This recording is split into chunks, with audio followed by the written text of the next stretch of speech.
Hey everybody, Jake here and welcome to the hobby. Today we are starting a brand new series that I've been working on for quite a while where we cover, break down, and discuss some of the most controversial topics in the world of Pokemon card collecting. This includes scalping, flipping, mystery boxes, Pokemon repacks, shill auction bidding, Pokemon box breaks, and the slew of fake Pokemon cards that have been hitting the market. There's plenty to discuss in the world of Pokemon card collecting. That's why we are starting today's topic with probably the most controversial one and the one that is the most hot right now, which is Pokemon card scalping, which seems to has risen significantly over the last 6 to 12 months. So we are going to really break this apart.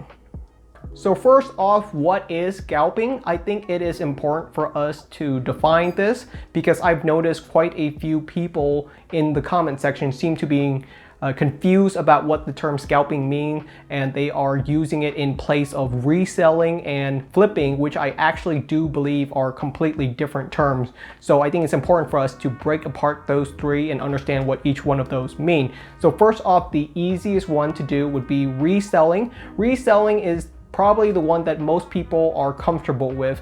Reselling is something that we can all do. Reselling is where you have a product that you bought some point in the past and you are reselling it now in the future or the present. And that can include your house, your car, your textbook, your clothes, anything that you have, you can resell, even your blood or your organ, I suppose. And that includes Pokemon cards. Most people are really comfortable with reselling. Even the most avid collector and TCG player are usually okay with reselling as it helps out everyone.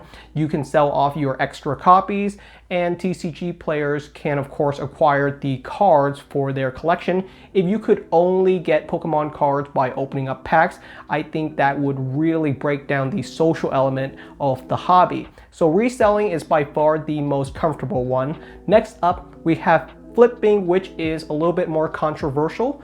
Flipping, I think we can define it as purchasing something for the pure purpose of selling it off for a profit, usually immediately. So that might sound very similar to scalping, but I actually have a different definition for scalping. But flipping in general is a little bit more controversial. This is no longer about collecting anymore because you are buying something for the express purpose of reselling. You're no longer buying it because you enjoy it. When you resell something, you might have had the opportunity to collect it. You might have had the opportunity to enjoy it. But for flipping, you are doing it purely out of profit, and it doesn't have to be just Pokemon cards. Plenty of people flip all kinds of different products. But here is where we get to definitely the most tricky one, which is scalping. And the difference between scalping and flipping is scalping, you are now reselling something that is limited in supply. Scalping is a very unique term. It was really designed for ticket sale. When you resell tickets, it was considered scalping. And the big reason for this was because of the limited supply in a concert or any kind of show. There's a limited supply. You can't print more tickets. It just doesn't work that way. There's a limited number of seats and you cannot fit more people. So the quantity or supply is limited. That I think is the most important difference between flipping and scalping, because flipping you can sort of flip anything, but scalping is very specific to items that are currently limited in supply. This includes graphic cards, this includes tickets, this includes all of those PlayStation 5s that you saw selling on eBay for $1,000 because there wasn't enough PlayStation 5 on release, and I still don't have one. But in general, I think that's the big difference between flipping and scalping. Flipping is much more common on pretty much every single product, and scalping is very unique to products that are limited in supply, and that includes Pokemon cards. So why the sudden rise in scalping? And this is something that we haven't really seen in the hobby over the last couple of years. In fact, frankly, for the longest time, Pokemon card collecting was kind of the joke for a lot of people in the hobby because modern Pokemon cards were considered pretty much close to dead products. A lot of booster boxes did not sell very well back in 2018, 2019, and this includes a lot of different sets. mainly the Pokemon Company had a run of a lot of poor sets that didn't sell very well and an overabundance of products, and this included Steam Siege, Crimson Invasion, right after XY Evolutions, which did really well too. A lot of people were thinking that Pokemon was finally starting to pick up, and then we just had so many terrible sets that it was really struggling for quite a while. And I remember Steam Siege was in like every single product all the way till like 2020. You could still find packs of Steam Siege in just about every single product that Pokemon releases. And the thing I have to remember about scalping is always a supply side issue. Scalping is not possible when there is an abundance of product. A lot of people in the comments seem to think that, oh, it doesn't matter how much Pokemon cards get printed. Scalpers and flippers will always get all of the products and there will be nothing left for us. And that's not really how scalping works. Scalping only works when something is limited. It only works when something is rare. When something is abundant, scalping is no longer possible. If scalping was possible for everything, you would see people scalping cars, scalping diamonds, scalping just about anything that's luxurious and fun, but that's not really what happens. The only items that get scalped are limited rarity items. Scalping is kind of like a hot potato. It's worth a lot, but for a very short period of time, a scalper has to toss that potato before they burn their hands pretty much. And that is very common with tickets, for instance. A ticket to the Super Bowl or a ticket to a famous concert is worth a lot of money to someone important, someone who has the money to spend for it. But as soon as that event is over, as soon as the concert is over, that ticket becomes worthless. And the same thing is happening right now with Pokemon cards. The Pokemon Company is printing a lot of products right now, and shelves are going to be restocked. This is going to take time. It's going to be a long pipeline. It's not going to be an instantaneous thing. Supply chains have been broken down by COVID, and it's going to take a while for things to really ramp back up. But they will ramp back up. So a lot of scalpers are currently holding on to products that have an expiration date. There's going to be a period of time when products go back down to normal prices and scalpers actually lose money. So scalpers have to pretty much sell these products as fast as they can before they lose their money on them.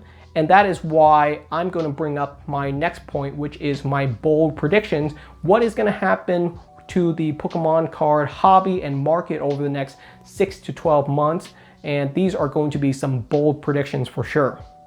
In 12 months, I expect the hobby to have really cooled off. I think we have really taken on a lot of new collectors over the last 6 to 12 months, and most of these collectors are interested, but they're not going to stay long term. This is common with every single fad. I don't want anyone to think that this is a fault with Pokemon card collecting or any other hobby. It's just a common part of the process where a lot of people will try out Pokemon card collecting. Some will enjoy it and stay long term, and some will say this is not my thing and they'll move on to the next hobby. This is super common. I've tried just about every single hobby I can think of, and through no fault of any of those other hobbies, I just enjoyed some more than other. Super common, and I do expect the Pokemon card collecting community to sort of dwindle over the next 6 to 12 months. For the Shining Fates release, I saw the line was over 50 people long. It was a very long line. I've never seen a line that long for a Pokemon card release. In 12 months, I expect that line to really dwindle. It'll probably go down to a 10 to 20 person long line. Granted, a 20 person line for a Pokemon card release is still longer than any line I've seen for a Pokemon card release, so it's really cool to have a more popular hobby. Certainly we're not going to go back to numbers of people collecting that we saw back in like 2018 or 2019. There are more Pokemon card collectors now than ever, and I don't think we can go back to those prior numbers. We've just added on too many people into the hobby, and that's completely cool. I want more people to enjoy Pokemon cards, and I definitely do think some people who have started collecting over the last 6 to 12 months are going to stay long term. I'm pretty sure someone in the comment will say, yeah, I started collecting a couple of months ago. I love it, and I'm going to continue doing it.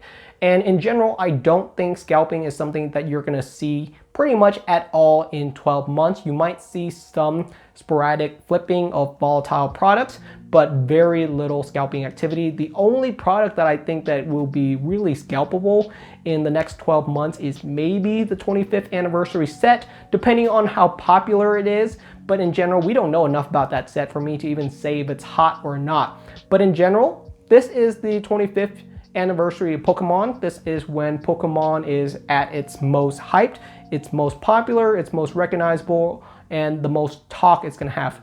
Next year is gonna be a little bit different. You know, it's the 26th year of Pokemon, and it's not gonna be as special as 2021. So definitely, I think most people are gonna cool off over the next 6 to 12 months. Most people can't really be hyped forever. So I do expect the hobby to go back to some form of normal in, I would say, 12 months or so. It might take a little bit longer, but in general, scalping, like I said, is an activity that I don't expect to go on for the long term.